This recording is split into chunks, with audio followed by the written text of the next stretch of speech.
বাংলাদেশ ভারত টানাপোড়েনের মধ্যেই চাঁপাইনবাবগঞ্জ সীমান্তে বাংলাদেশি ও ভারতীয়দের মধ্যে সংঘর্ষের ঘটনা ঘটেছে।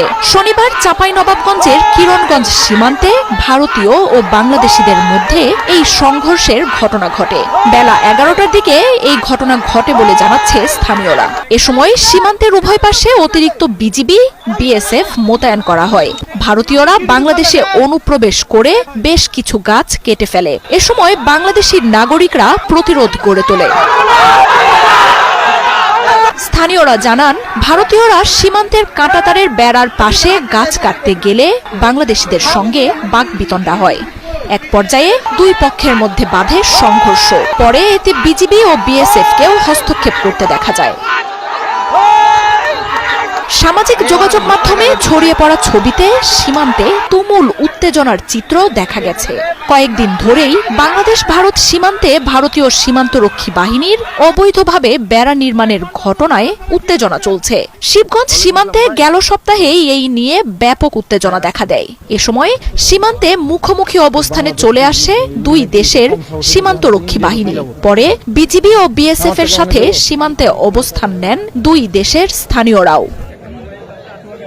উত্তেজনার এক পর্যায়ে পতাকা বৈঠকে বসে দুই বাহিনী। তবে সংকট না কাটায় সীমান্তে অতিরিক্ত বিজিবি মোতায়েন করা হয়।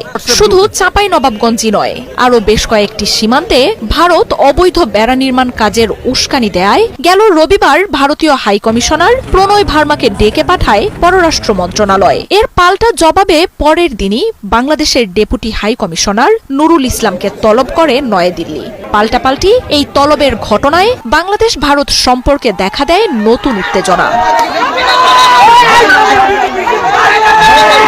ভারতের রাষ্ট্রদূতের সাথে বৈঠকে সীমান্তে বিএসএফ এর উস্কানিমূলক কর্মকাণ্ডের বিষয়ে উদ্বেগ জানানো হয়। বারবার অঙ্গীকার দিয়েও ভারত সীমান্ত হত্যা অব্যাহত রাখায় জানানো হয় অসন্তোষ।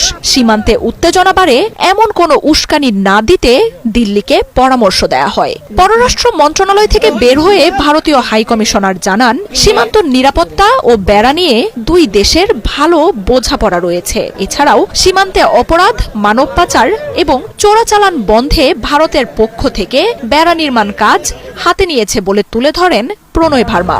সহযোগিতার মাধ্যমে সংকট সমাধানের কথাও জানান তিনি। তবে ঢাকার কড়া বার্তার কয়েক ঘণ্টা পরই দিল্লিতে বাংলাদেশের ডেপুটি হাই কমিশনার নুরুল ইসলামকে তলব করে ভারতের পররাষ্ট্র মন্ত্রণালয়। সোমবার দুপুরে দিল্লি প্রশাসনের সাথে বৈঠক করেন তিনি। বাংলাদেশের সাথে ভারতের রয়েছে 4096 কিলোমিটারের দীর্ঘ এক সীমান্ত। এর মধ্যে পশ্চিমবঙ্গের সঙ্গে থাকা 2200 কিলোমিটার সীমান্তের 20% কোনো প্রাচীর নেই।